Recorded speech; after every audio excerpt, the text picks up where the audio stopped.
నమస్తే, welcome to of the record. Rahul గాంధీని మరోసారి తెలంగాణకు రప్పించాలని ఆరాటపడుతోంది టీపీసీసీ. గత నెలలో జరిగిన రైతు భరోసా యాత్ర సక్సెస్ కావడంతో మళ్లీ రాహుల్ వస్తే పార్టీకి ఊపు వస్తుందన్నది నాయకుల ఆశ. అయితే రాహుల్ ఎందుకు రావాలి, ఎలా రావాలి అన్నదే ఎవరికి అంతుపట్టడం లేదట. వస్తే బాగుంటుందన్న ఆలోచన తప్ప రప్పించడానికి కారణాలు దొరకటం లేదట.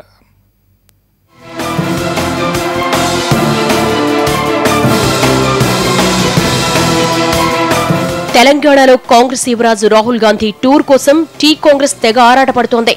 గత నెలలో ఆదిలాబాద్ జిల్లాలో రైతు భరోసా యాత్రకు వచ్చినప్పుడు శంషాబాద్ ఎయిర్పోర్ట్ లో ఓయూ స్టూడెంట్స్ తో రాహుల్ మాట్లాడాల్సిందే. అయితే అనుకోకుండా శంషాబాద్ కు రాలేకపోయిన రాహుల్ గాంధీ నాందేడ్ ఎయిర్పోర్ట్ నుంచి ఆదిలాబాద్ వచ్చెళ్లారు.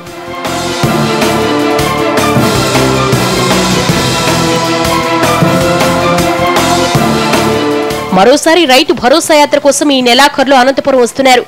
రాహుల్ గాంధీ అనంతపురం వెళ్లే ముందు రోజు లేదా ఆ తరువాతి రోజు తెలంగాణలో పర్యటించాలని రాహుల్ ను కోరుతోందట టీపీసీసీ.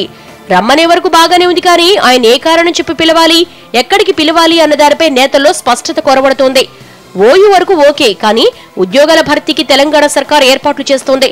నిరుద్యోగులంతా ఉద్యోగాల కోసం ప్రిపేర్ అవుతున్నారు. ఈ సమయంలో రాహుల్ రావడం కరెక్టేనా అన్నది కొంతమంది నేతలు లేవనెత్తుతున్న ప్రశ్న.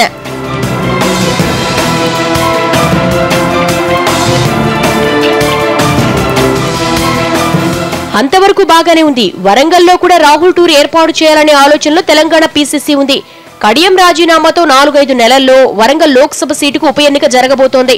ఆ కోణంలో ముందుగానే రాహుల్ ను రప్పించి సభ పెడితే కేడరంతా అప్రమత్తమై పనిచేస్తారని పీసీసీ భావిస్తోంది.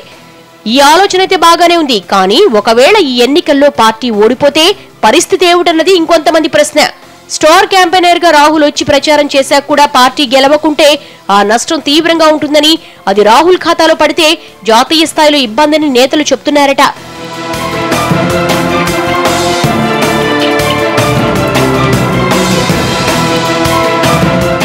ఆదిలాబాద్ లో అంటే రైతు భరోసా యాత్ర పెట్టాం, ఇప్పుడు ఏ సందర్భం లేకుండా రాహుల్ టూర్ ప్లాన్ చేయడం ఎంతవరకు సమంజసం అన్నది కొందరు అభ్యంతరమట. అయితే పార్టీ నేతలు ఎంత ప్రయత్నించినా పార్టీకి ఊపు రాకపోవడంతో రాహుల్నే నమ్ముకుంది పీసీసీ. అందుకే ఏదో ఓ రకంగా రాహుల్ ను రప్పిస్తే రోజులు గడిపేయచ్చన్నది నేతల ఎత్తుగడగా తెలుస్తోంది. మరి ఏ ఎజెండా లేని పర్యటనకు రాహుల్ వస్తారో లేదో చూడాలి.